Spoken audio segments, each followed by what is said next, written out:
Hi everybody, welcome to First Chapter Friday. My name's Dawn and I work at the children's desk at the Alameda Free Library. So today I'm going to be reading the first chapter from Mustaches for Maddie. And this is by Chad Morris and Shelly Brown. And this is based on a true story.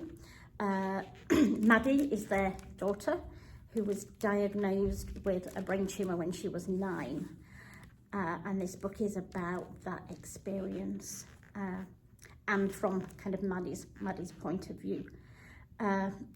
So this is it. Mustaches for Maddie. A pink moustache on ninja training. Fact, moustaches are hilarious, which is why I collect them. Everything is funnier with a moustache. At least that's what I hoped. I had a plan, but it was risky. I overheard Cassie telling Sailor that they were going to talk about the school play at recess. I needed to be in on that conversation.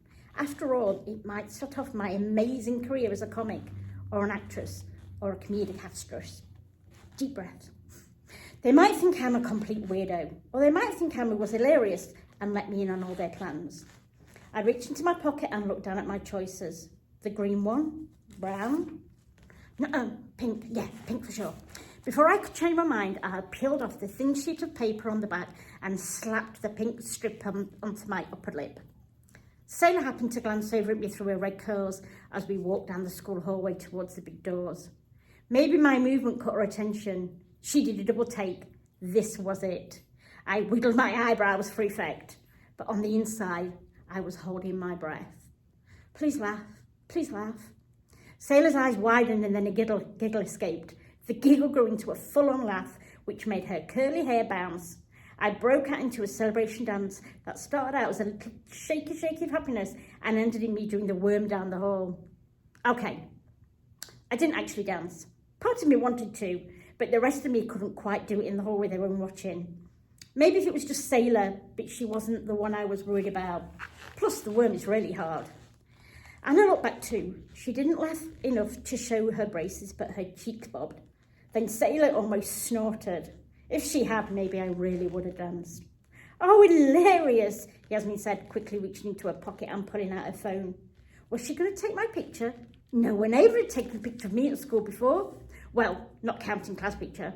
I smiled and gave Yasmin a thumbs up while she clicked the pic. I hoped it looked cute, but she probably didn't have any other photo of a short 12-year-old with sandy blonde hair wearing the most beautiful pink stash a quarter goodbye. I also had a thick green moustache and a curly brown one, but they were still in my pocket. Like I said, everything is funny with a moustache. For example, think of a pig. They're cute and funny with their piggy snouts and their curly tails. Now imagine with a moustache. Yeah, funnier. Or think of a woman in a fancy dress singing opera. Now imagine a moustache woman in a fancy dress singing opera. Think of your baby brother with a moustache. I almost snorted just thinking about it. But laughing at my own jokes wasn't the best idea, especially jokes I didn't say out loud. 3 of the girls liked my moustache, but I still wanted to win one more girl over, the hardest to impress. Cassie turned to find out what everyone was laughing at and taking pictures. She had been talking to Sarah at the front of the group. Cassie is like the queen of 6th grade. Well, the queen, the president, the fashionista, the winner of People's Choice Award, pretty much everything important. It isn't official or anything, but everyone knows it. She wore her blonde hair long and flowy with a few fancy braids, the kind mums have to learn how to do by going to beauty school or by watching a lot of videos on the internet. She also wore a glittery red sweater. Super cute, but we wouldn't expect anything less. Maddie's so funny, Cassie said, showing her brilliantly white teeth. Weird, but funny. I wanted to pump my fist in the air. The Queen thought I was funny. Maybe I could work my way up to becoming the jester of 6th grade. That would be awesome. My risky risk was paying off. Hopefully she would let me hang out with her today. I jogged to catch up with the other girls. All of them were taller than I was, and they seemed to walk faster too. We opened the big black doors and walked out of Acorn Elementary, glad to have at least a few minutes of freedom. Cassie turned this time, walking completely backwards, looking at the bunch of us following her. She could even walk sassy backwards. Okay, she said with a big bright smile. I need to talk with Sailor Sarah and Hannah. She looked over a soldier to make sure she was following the walking path around the school. Every recess, Cassie picked who got to walk around with her. Sometimes she chose me and we talked about movies and makeup and funny jokes and boys. Well, I didn't actually do much of the talking, but it was still fun. Some recesses I didn't get picked. Cassie didn't like it if I tried to hang out with a different group. So if I didn't get picked, I usually chilled by the door and made up jokes to myself or invented crazy stories. Once I made up one about a Cyclops who had to go on a treacherous journey to get the only big contact lens enough for his monster eye. It was pretty awesome. Well, as awesome as telling your story if you go to yourself could be. And Yasmin, Cassie said. I like Yasmin, and I was glad Cassie picked her. And not just because she took the picture of me with her phone. Yasmin and I walked most of the way home together every day. She lived a street over. She had really dark straight hair and dark skin. She once told me to guess where she was from. I guessed India. I was so wrong. It was Ohio. Her parents were from Malaysia. That's somewhere way across the ocean. I could point it out on a map, I think. And, she said, this was it. Please, please. I hope my moustache sealed it. Definitely Maddie. Phew, I almost danced for real. Not only was I in, but I got a definitely. Behold the power of the moustache. Even though she's holding her own on weird again, Cassie added.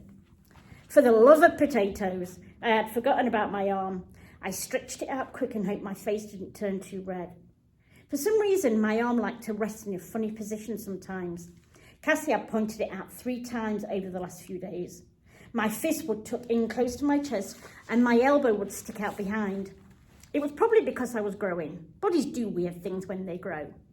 At least that's what they told us in that super awkward presentation at school. You know, the one your parents had to sign the permission slip for you to go and where they talk about deodorant and your body changing. The permission slip probably asked, is it okay for your son or daughter to sit through the most embarrassing presentation of their lives? And all the parents signed it. Or maybe I had my arm weird because of my ninja training I was doing after school in the invisible dojo in my basement. That was probably it. I was almost a titanium belt. That's like 20 levels above black. And it's when you learn to break cars with your pinky finger and bust through freeways with your head. Yeah, that kind of training is intense. Okay, I made up the ninja stuff, but it sounded pretty cool. Anyway, I straightened my arm. At least Cassie still had picked me. But Cassie wasn't looking at me anymore. She looked at Lexi, the last girl not picked. She had only been in our school since the end of November, and now it was January. But she seemed nice enough. She looked at us through her long, dark brown hair. Sorry, Cassie said. She smiled big and wide, but I don't think she was smiling on the inside. I'd seen that smile lots of times, like all the times when she told me she was sorry, but I couldn't walk with her. I really didn't like that kind of smile. It was like it was painted on. I took another deep breath. A thought was pounding on my brain, but I wasn't sure I should say it. I had risked a lot for this. But wait, I finally said, and then everyone looked at me.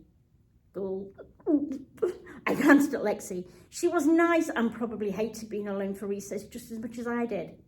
Let's let Lexi hang out with us today too. Silence. Nobody said stuff like that to Cassie. Cassie was in charge. Kelsey said something like that to Cassie once last year and hadn't been invited back since. Seriously, I said, finding some courage somewhere deep inside me. And I don't think it's fair to invite all of us and then leave her out. Please, she's new. Something about that felt really good. Well, it would have if I had actually done it. I wanted to, but I didn't do it. I only imagined it, just like my celebration dance and my ninja training. Maybe I could suggest that. No, Cassie might kick me out of the group.